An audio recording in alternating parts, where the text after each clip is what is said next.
And as much as we were anticipating potential out of Austin Prock and Jack Beckman, I think the world is anticipating something out of the Monster Energy car. It's hard to not. Right. This is the problem. You raise the expectations. Well, they've normalized it. The 340 has been normalized. It's happened at multiple tracks. It's happened on multiple coasts. It's just about whether or not they're able to hit it in this certain circumstance. But I think it's great for race fans to be able to come and anticipate a happening. Will it happen? Will we see it? Will we see history? Well, look, fans they like the deep ball. You know, they don't want the short, out pattern 5-yard gains. They want to see the 80-yard pass, and this is what this team brings to you. You don't appreciate a nice double switch?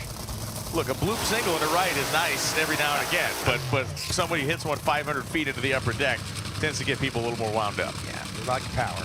Good-looking hot rod here for Tony Stewart. The Mobile One red, white, and blue livery is looking tight. Let's go down to the starting line. Jason Galvin.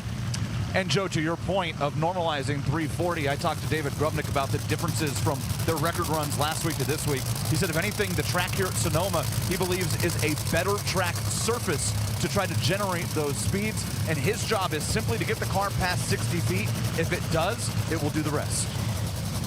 You can see the track record of 364.9. Now, Doug Coletta is waiting in the next pair. So there's another layer to this cake to be baked, so to speak. But Tony, when we talk about it, what is the make or break difference? Is it clutch weight?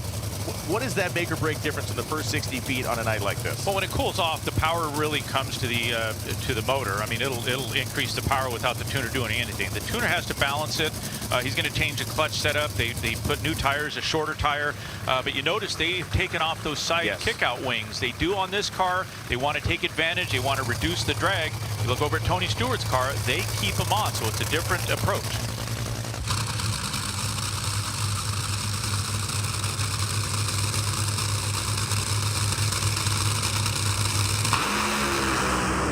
Brittany's past the 8th mile. Brittany Force goes across 343! 343 miles an hour! Holy Christmas! 364.5 at 343.16 miles an hour. Where does it end? Unbelievable. Sometimes you anticipate, you hope, and you are rewarded. 343.16, the fastest speed in the history of drag racing. Let's go down to the starting line to Jason Galvin.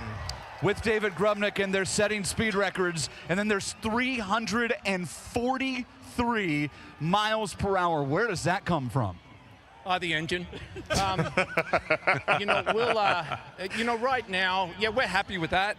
But I was hoping for a little bit more ET out of it. We'll have to look and see what our early numbers were.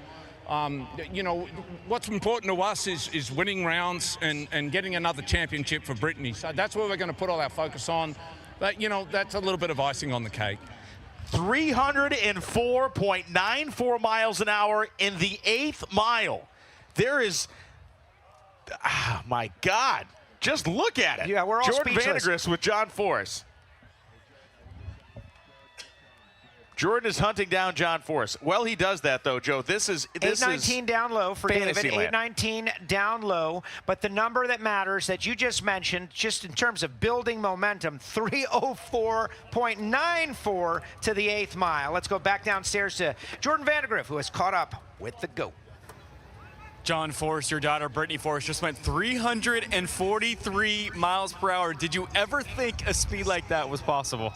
Well, it makes me a little nervous, but great crowd here tonight, great conditions, and the girl got it done. Hear the crowd going crazy for John? Yes. John's on the screen. It's like Force is on the screen. They start going nuts. Way to pay tribute, Sonoma. Great job. Well, they like the speed, but they love John Force because that's what the reaction from is John Force speaking those words. Yes. It is. 2 miles an hour means nothing to you. 343. I don't even have a question for this. It's stunning. Let us know what went down. Thank you. This is David Grubnick, John Collins, this Monster Energy team. They've worked so hard. I'm incredibly proud of these guys. They're insane. That mile per hour, they told me on the radio, and I'm like, I must be hearing them wrong. I'm going to wait till I get out on the top end. But that is just outstanding for this team. We're so pumped to have a mile per hour, to have a time slip that says that. It's pretty awesome. And by half track, could you tell it was going down? Does it feel different in the car? Yeah, I could tell from, just, it's also nighttime. So it's, everything, your view, everything's a little bit different. And it kept wanting to pull me towards the center line. And I thought, nope, I'm hanging on to this thing until we get to that finish line. And it kept moving around a little bit, but we got it there. And then they told me on the radio. Man, spectacular. The whole world's eyes are on you. Thank you, thank you. She's the queen of speed. That's uncontested. We like to throw out names and come up with monikers, but she is the queen of speed worldwide. There is no one faster. Side-by-side racing of any kind, consistent 340-mile-per-hour performances. Well, this run really kicks into high gear at the 8th mile. To run 304 miles an hour, they really crushed that 8th mile speed by a few miles an hour.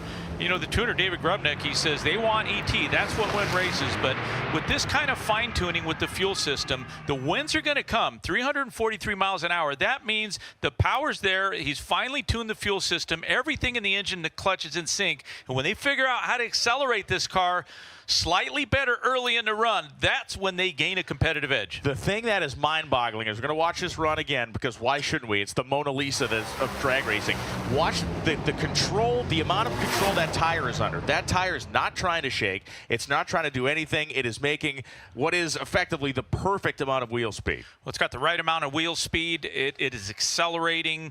There's no shake. There's no rattle. You can see some of the electrode off of the spark plug, and that's standard. Unless they have new header pipes, it'll actually shoot out some of that debris. But you can see how the header flames just lay back, and that's an indication that this thing is cooking.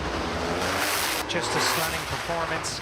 I would never have guessed we would have jumped right over 342 miles per hour. You were sitting there in 86. You were sitting there in 86 at Gainesville when Garlis goes 272, and that was the fastest speed ever. I saw 272. I saw Kenny Bernstein go over 270. I've been there for a lot of the milestones because they used to happen at the Gator Nationals, just random luck. But this is a stunner and the fastest ever to this point. Her car moved to the inside. It wanted to drift towards the inside. She made a good correction, a lot like Antron did in the other lane, and that could have been a saving run move. The most epic scoreboard shot in Top Fuel history. You might not be shocked to learn that we can dig into that, Clay. We can dig into that. As you can see, Brittany on the back of the tow vehicle there.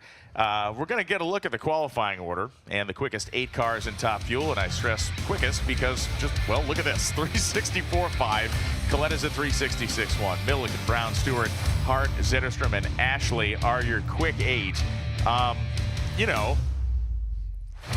How do we go 1 week? Do we remember?